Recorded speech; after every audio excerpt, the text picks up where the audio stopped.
11절, 시편 말씀은 133편 1절에서 3절, 마태복음은 25장 31절부터 40절까지의 말씀입니다. 먼저 이 이사야서의 말씀은 이사야 58장은 우리 구세군 헌장과도 같다라고 합니다. 그래서 가난한 사람들을 돕고 또 이웃을 향한 그리스도의 사랑을 펼치는 것에 하나님의 뜻이 있고 또 하나님의 구원하심의 역사가 직접적으로 임한다라는 것을 이사야서 58장에서는 우리에게 말씀하고 있습니다. 특별히 금식 기도하는 것보다 더 중요한 것이 또 하나님 앞에 예배하는 것만큼 중요한 것이 이웃과 함께하는 것이다라는 메시지가 담겨 있습니다. 그렇다면 같이 교독하면서 읽겠습니다. 또 줄인 자에게 내 양식을 나눠주며 유리하는 빈민을 지배해드리며 헐벗은 자를 보며 입히며 또 내 고륙을 피하여 스스로 숨지 아니하는 것이 아니겠느냐. 그리하면 내 빛이 새벽같이 비칠 것이며 내 치유가 후속할 것이며 내 공의가 내 앞에 행하고 여호와의 영광이 내 뒤에 호위하리니.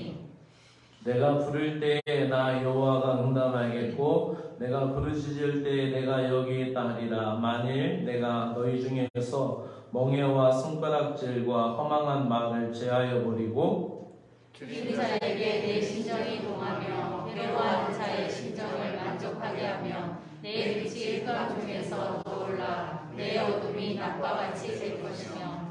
여호와가 함께합니다. 여호와가 너를 항상 인도하여 메마른 곳에서도 내 영혼을 만족하게 하며 내 뼈를 견고하게 하니 너는 물된 동상 같겠고 물이 끊어지지 아니하는 샘 같을 것이라. 그러니까 줄인 자에게 양식을 나눠주는 것이 기도의 응답이 빠른 비결이고 또 유리하는 빈민들을 맞아들이는 것이 하나님께서 복 주시는 그 의의 빛을 너의 삶 가운데 드러나는 급속한 지름길이다라는 것을 우리에게 가르쳐주고 있습니다.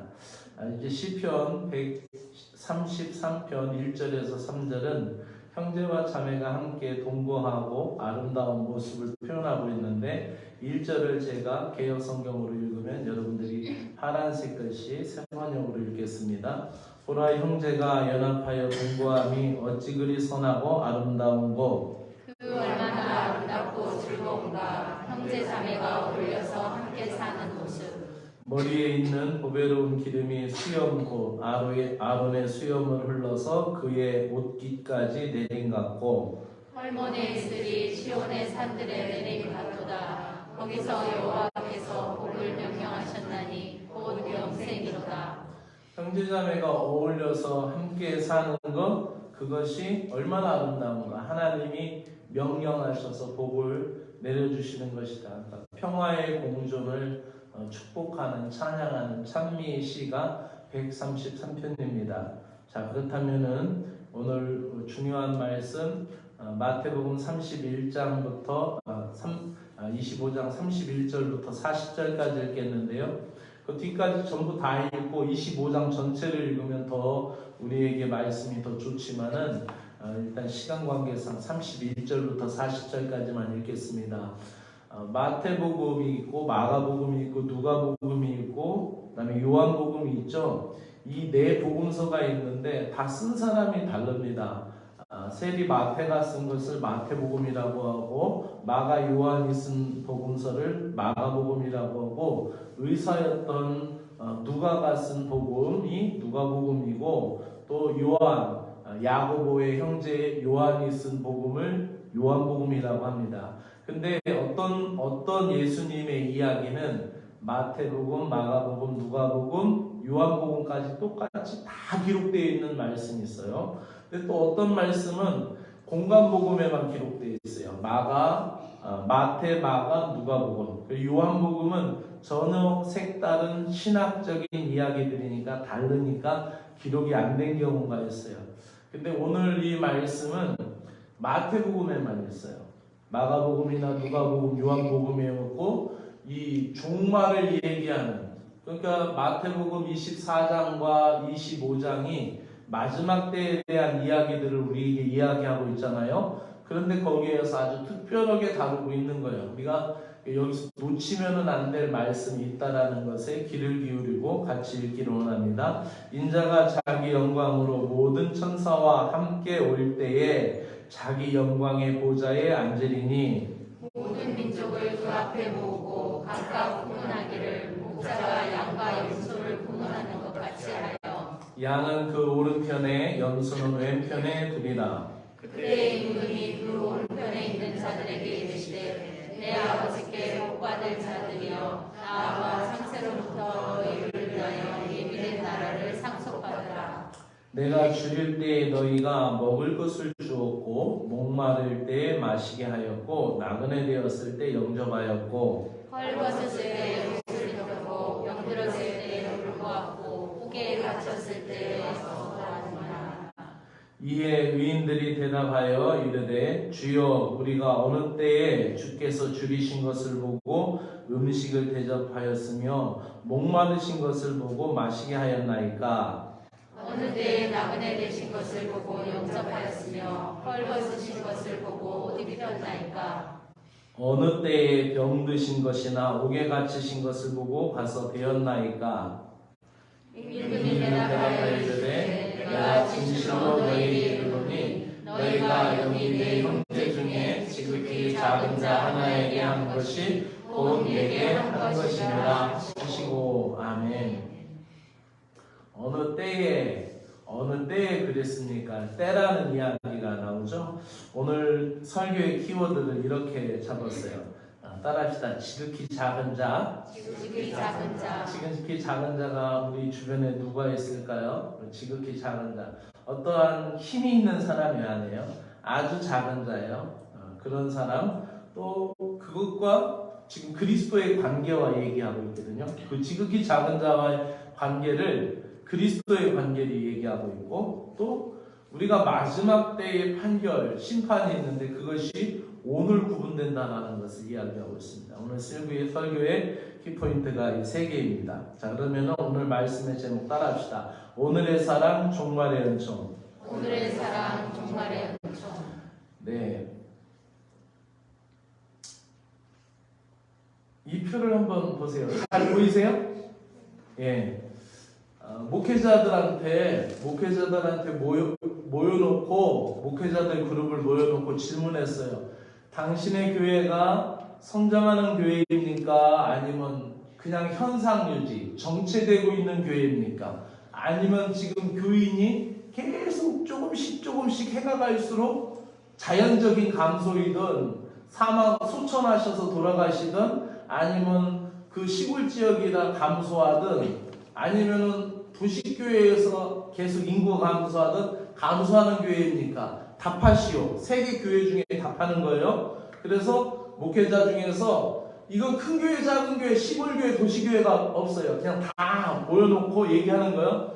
그러니까 감소하는 교회 중에는 큰 교회에서 감소할 수도 있어요. 1000명 모이는 교회에서 800명으로 떨어졌으면 그 교회는 감소하는 교회예요. 이해가 되시죠? 근데 성장하는 교회는 10명 모였다가 50명 모이면 성장하는 교회예요. 그렇죠? 이 큰 교회, 작은 교회가 차이가 없어요. 자, 그런데 이 성장하는 교회의 부류와 그 다음에 정체라는 교회의 부류, 그 다음에 감소하는 교회의 부류라고 답을 했는데, 그렇다면은 당신의 교회에서 가장 주안점을 두는 게 어떤 겁니까? 라고 5 항목을 질문했어요. 어떤 항목이었냐면 우리 가정단에서 잘 배웠던 항목이죠. 뭐예요? 예배, 교육, 전도, 친교, 봉사예요. 그래서 당신 교회에서는 어떤 것을 강조하느냐 그랬는데 이게 참 희한한 데이터가 나왔어요. 어떻게 나왔냐면은 감소하고 있는 교회들은 81.8%, 그러니까 80%가 넘는 거예요. 이 감소하는 교회 목회자들의 대답은 뭐냐면 우리는 예배의 생명을 건다. 우리는 예배의 생명을 건다. 예배만 드리는 거야, 그냥. 예배의 모든 것을 걸고 예배만 드리는 거예요. 그리고 교육. 0% 없어. 교육 없어요. 그리고 전도는 또 굉장히 열심히 해. 왜냐하면은 이 전도하는 항목 보면은 성장하는 교회는 몇 프로 나왔어요? 4.8%. 그리고 정체하는 교회는 7.9%. 근데 감소하는 교회는 어떻게 해요? 전도는 1등이야. 전도는 1등인데 교회는 어떻게 해요? 감소하고 있어요. 숫자를 얘기해서 죄송해요. 저도 숫자를 참 싫어하는데 설명할 수밖에 없어요. 자, 그리고 친교, 이거 넘어가요. 패스하고. 그 다음에 봉사가 몇 프로예요?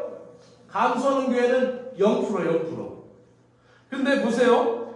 성장하는 교회를 보세요. 성장하는 교회를 보면은 예배의 생명을 건다라고 대답한 것이 가장 적어요. 그러니까 감소하는 교회가 1등이고 예배의 생명을 건다라는 게 1등이고, 그 다음에 정체하는 교회는 76.5%, 그 다음에 성장하는 교회는 62.7%.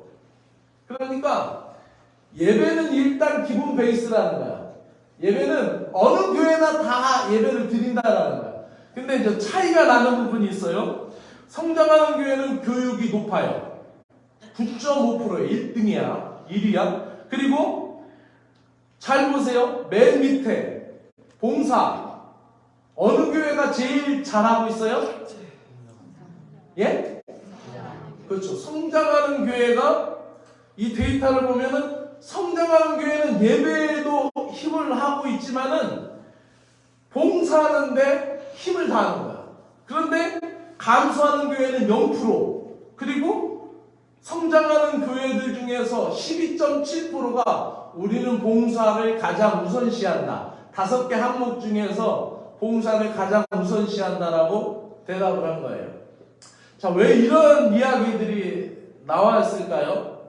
이 질문을 보고 어떤 생각을 하세요? 그래서 제가 이 데이터를 가지고 온 그 교수님하고 얘기하면서 이 감소하는 교회는 게으른 교회이지 않을까요? 내가 이런 얘기를 했어요. 그냥 게으르니까 봉사도 안 하고 교육도 안 하고 교육도 없고 아무것도 없어. 그냥 대답하라니까 우리는 예배의 생명을 건다. 이렇게만 해놓고 실제적으로는 예배도 잘 안 드리고 그러는 교회지 않을까요? 막 이런 이야기도 제가 했는데, 이 데이터를 보면서 감소하는 교회는 감소하기 때문에 전도의 열정을 내세웁니다. 그런데 오늘날 우리가 하고 있는 이 원색적인 전도는 이미 사람들에게 관심을 잃어버렸어요. 최건중 목사님이 얘기할 때 예수천당 불신지옥 할 때의 그 시대하고는 달라요. 그때는 예수천당 불신지옥 하면은 예수라는 이름을 처음 들었기 때문에 사람들이 거기에 귀를 기울이고 메시지를 들었어요. 근데 오늘날은 그렇잖아요. 오늘날은 예수천당 불신지옥 하면은 예수쟁이들이 떠든다라고 얘기하고 있어요. 오히려 우리들이 보일 수 있는 것은 선교적인 삶. 우리가 세상 사람들에게 들어가서 소금과 빛이 되어서 그 사람들에게 녹아지는 삶을 살 때에 전도가 될 수 있는 거예요. 그래서 이 선순환 구조가 이루어지지 못하고, 반면에 성장하는 교회는 봉사도 열심히 하고 친교도 열심히 하고 굉장히 균형이 갖춰져 있는 교회라는 것을 우리가 볼 수가 있는 거예요. 자, 그렇다면은 오늘 메시지의 핵심을 우리가 이렇게 생각해 보기로 합니다. 그리스도와 우리와의 관계를 이야기하는데요. 우리가 살아가면서 사람들과의 모든 관계가 그리스도와의 관계라는 거예요.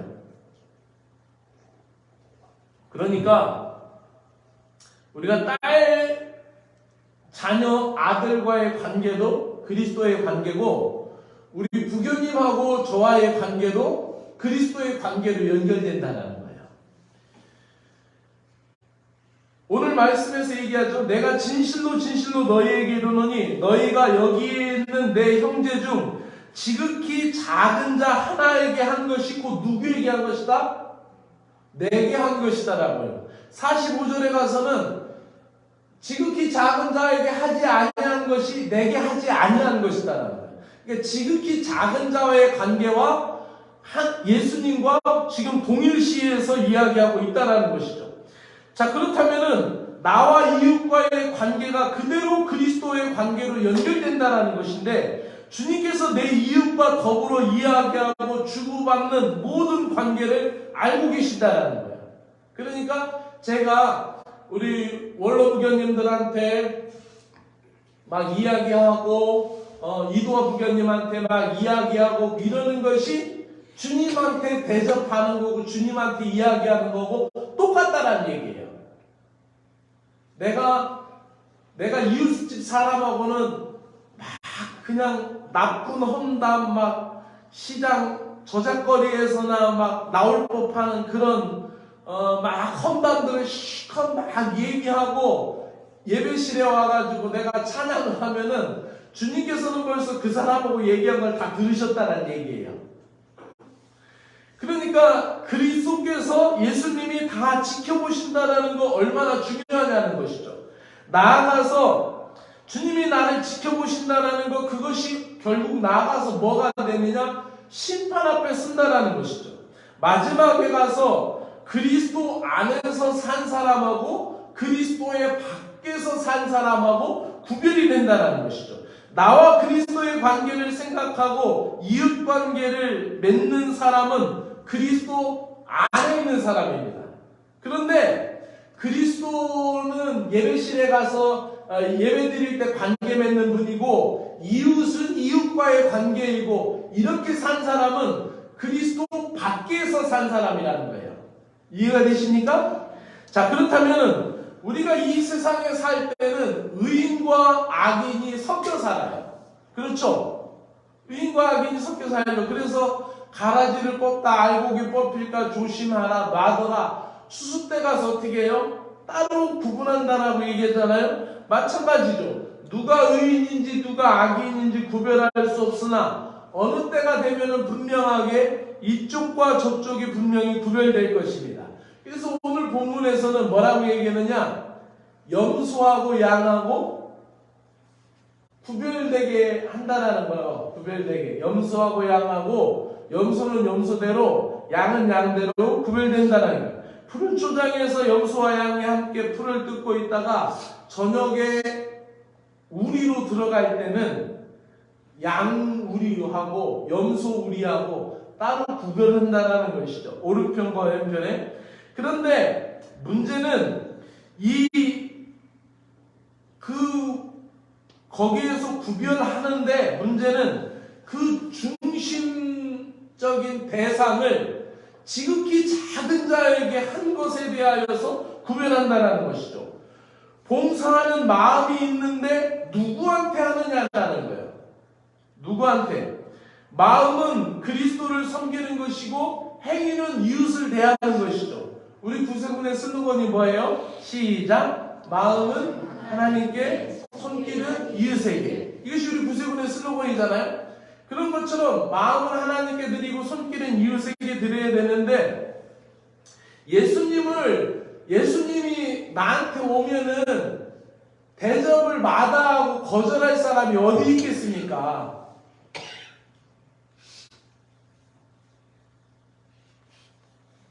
아닐까? 너무 땡땡한데? 이런 말 하면 안 돼.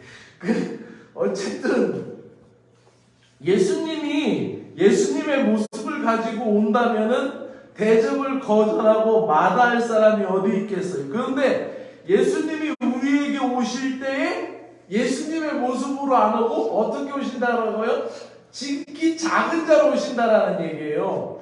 자, 그렇다면은 여기서 우리는 기독교 교회사에서 아주 탁월했던 그 빈린 구제가 특별히 많은 사회사업을 했던 마틴이라는 사람의 이야기를 들어보기로 합니다. 이 마틴이라는 사람은 부모님들은 이교도였어요.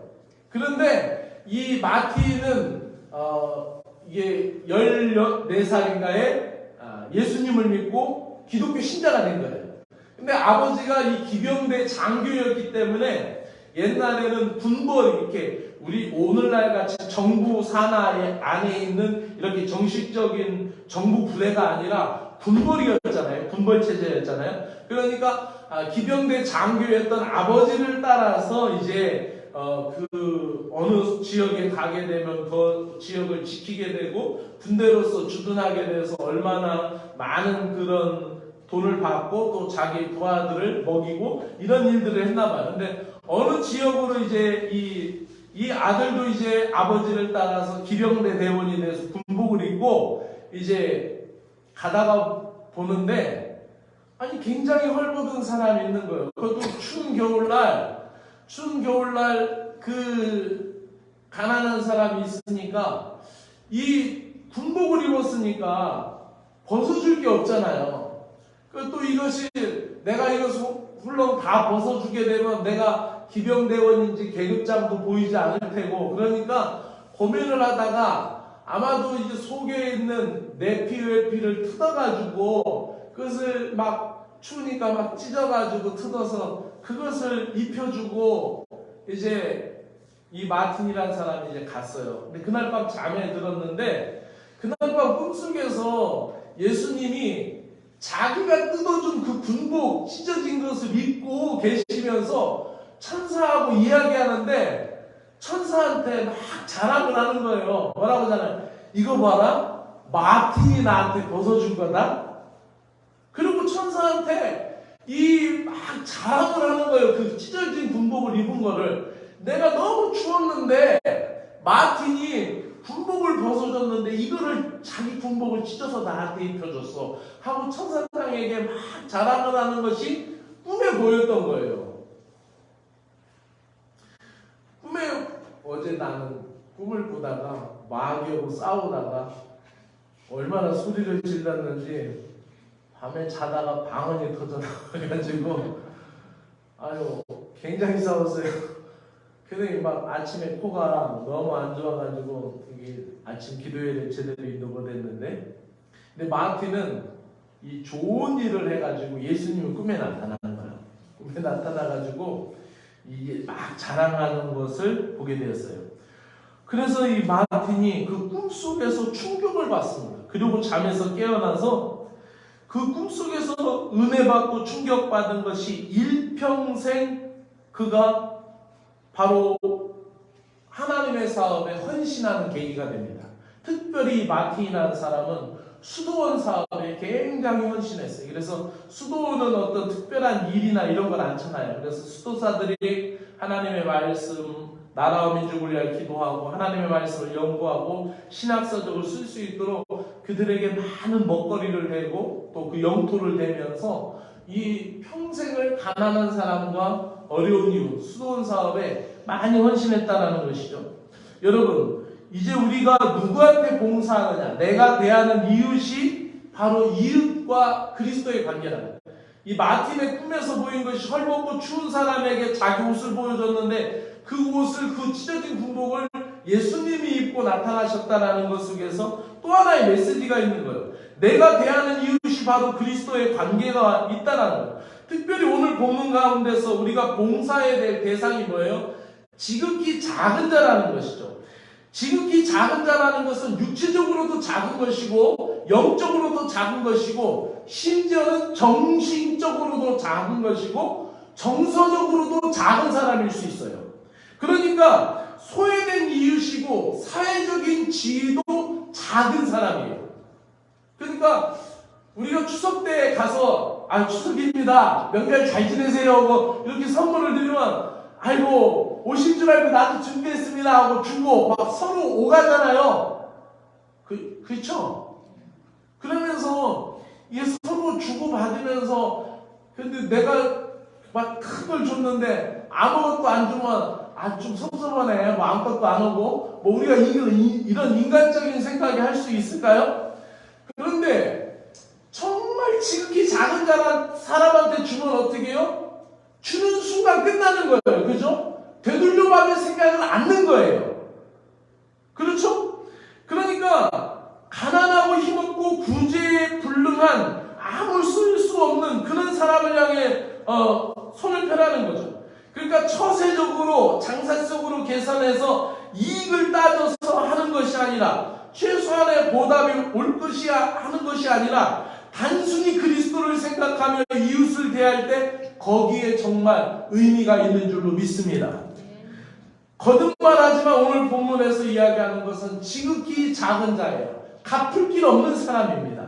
그 사람한테 하는 거예요. 주로 어떤 사람입니까? 옥에 갇혔을 때에 찾아와 주었고, 그리고 어떻게 해요? 줄일 때에 먹였다라는 거예요. 줄인 사람이 돈이 없어서 줄인 거죠. 먹을 것이 없어서 줄인 거죠. 갚을 수 있어요, 없어요? 갚을 수 없어요. 줄인 사람이기 때문에. 그 다음으로 이어지는 본문에서는 뭐라고 표현하냐면 내 형제 중에 지극히 작은 사람이라는 거예요. 이 형제라는 말은 뭐예요? 따라합시다. 피를 나눈 사람. 피를 나눈 사람을 형제라고 하잖아요. 그래서 의형제를 맺을 때는 어떻게 해요? 우린 피로 혈맹의 관계다. 이렇게 얘기를 하잖아요. 왜 피를 나눴다고 그래요? 아프면 같이 아픈 거예요. 근데 아픈데 난 안 아파. 그 정서적인 형제가 아니야. 그러니까 아픔이 전달될 때 형제인 거예요. 그 내가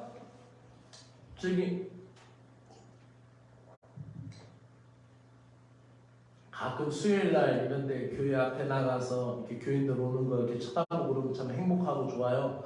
그리고 오늘 주일학교에 나와서 아이들하고 이렇게 아이들 오는 거 이렇게 쳐다보고 그러면 기분이 좋아요. 이런 마음을 이렇게 주신 것도 주님의 은혜죠. 교인들이 아프면은 같이 마음이 아파요. 이게 한 형제와 자매가 된 것이죠. 그렇죠? 네, 그런 은혜라는 거예요. 그러니까 내가 아는 사가님의 자녀가 아주 영국에서 아주 큰 대학교에 들어갔어요. 근데 등록금이었어요. 등록금이 너무 많이 나와요. 1년에 2천만 원 이상을 내야 돼. 등록금만 기숙사비 빼고. 근데 사관이 돈이 그만큼 안 되니까 나도 돌 길어놓고 막 기도를 하는 거야. 기도를 아침 새벽 기도 때마다 막 기도를 하고 그러는데 이게 다 채워졌다고 그래요. 너무나 기뻐가지고 너무 감사하고 기뻐서 그게 형제예요. 그게 형제. 이해되세요? 네, 그런 마음이에요. 그러니까 여기 말씀에서 지극히 작은 자 다음에 그 다음 이어서 나오는 게 뭐예요? 내 형제 중에 지극히 작은 자라는 거예요. 그러니까 아픔이 전달될 때 저의 아픔이 나의 아픔이 되는 거 그게 내 형제라는 거예요. 그러니까 그런 마음을 가지고 그 긍휼 사역을 하라는 거죠.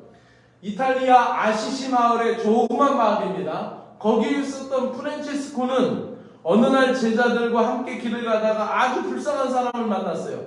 근데 그 불쌍한 사람에게 뭐라고 얘기하냐면 제자들에게 이렇게 얘기합니다. 우리 옷을 제 주인에게 돌려주자. 우리가 입은 옷은 가난한 사람들을 만날 때까지만 빌려 입은 것이다 라고 말하면서 옷을 벗어주려고 하자. 그때 제자들이 말하기를 선생님 우리가 옷을 입지 못하고 다니면 일에 지장이 있습니다 하며 만류했습니다. 그때 프란체스코는 나는 도둑놈이 되기보다는 예수님의 제자가 되겠다 라고 얘기하면서 그 옷을 벗어줬다는 거예요. 무슨 얘기예요?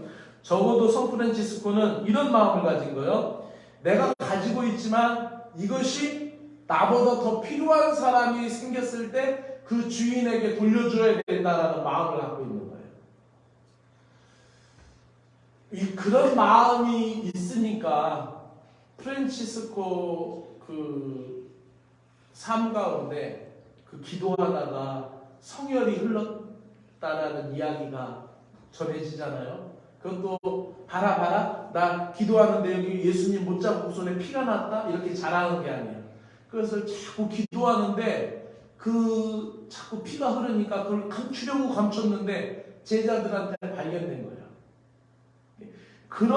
이런 마음이 있을 때 주님과 가까워지는 거죠. 자, 오늘 말씀을 이제 정리하기로 합니다.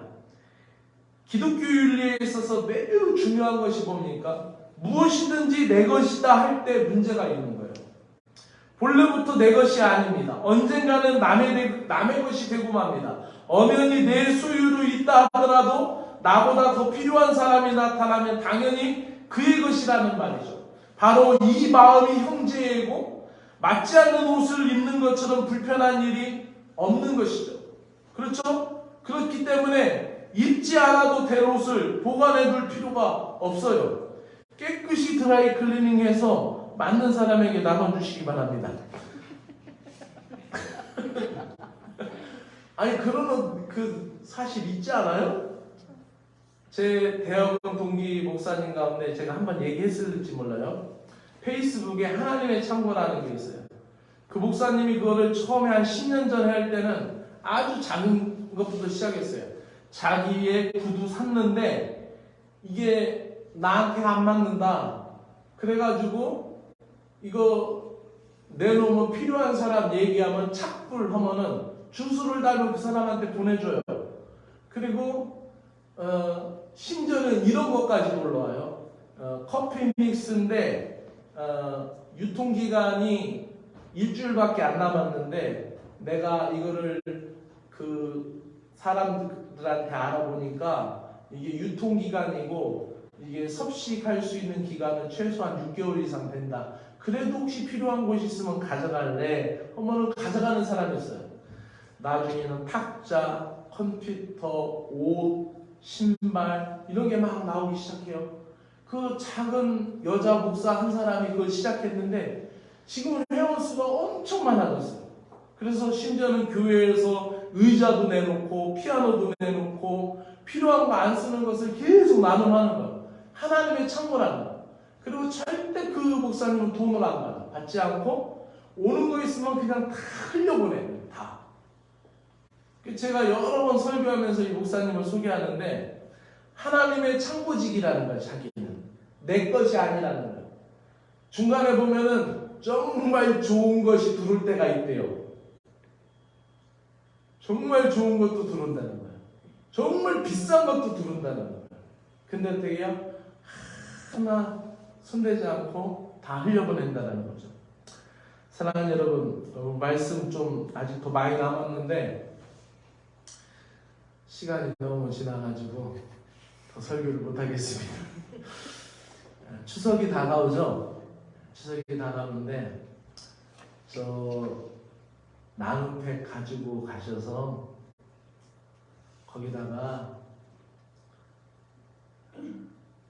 소고기라도 한 근 끊어서 주면 더 좋겠고 그렇게 안 되면 거기다가 포도 한 송이라도 넣어서 나눠주면 더 좋지 않을까요?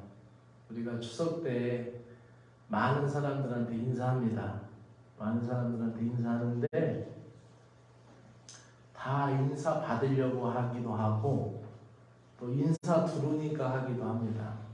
그러나 아무도 찾아오지 않는 분들도 있을 수 있어요. 그리고 적게 찾아오는 분이 있을 수 있어요. 이번 추석에는 그리스도의 사랑을 가지고 여러분들이 좀 더 적적하고 좀 더 쓸쓸한 분들에게 가셔서 그리스도의 사랑을 전하시기를 주님의 이름으로 축복합니다. 기도드리겠습니다. 하나님, 왼손이 하는 것을 오른손이 모르게 되는 그 비밀이 주님 안에 있습니다. 또 우리의 보화를 하늘에 쌓아두는 일이 있습니다. 지극히 작은 자의 관계와 그리스도와의 관계인 것을 깨닫고 오늘의 삶이 마지막 날에 은총의 삶과 연결된다는 것을 우리가 깨닫습니다. 그러나 그것을 깨닫지 못한 사람들은 주님께 항변합니다. 주여, 우리가 어느 때에 주의 줄이신 것과 목마르신 것이나 나그네 되신 것이나 벗으신 것이나 병든 것이나 옥에 갇힌 것을 보고 공양치 아니하였나이까라고 되물으며 따집니다. 그러나 예수님은 지극히 작은 자 하나에게 하지 아니하는 것이 내게 하지 아니한 것이다라고 말하고 있습니다. 사랑하는 구세군 이천교회에 온 성도님들이 우리 주변의 소외된 분들에게 그리스도의 사랑을 향해 다가갈 수 있는 추석 명절을 맞이하게 해주시고 오늘의 삶이 종말의 축복이 되며 바로 오늘의 실천하는 사랑이 종말의 은총이 됨을 깨닫고 그리스도의 풍성한 사랑으로 살아가게 하여 주시고 그 복이 저들의 가정과 저들의 자손까지 현세와 내세까지 후손까지 이어지는 큰 축복이 있게 하여 주시옵소서. 예수 그리스도의 이름으로 축복하며 기도드리옵나이다. 아멘.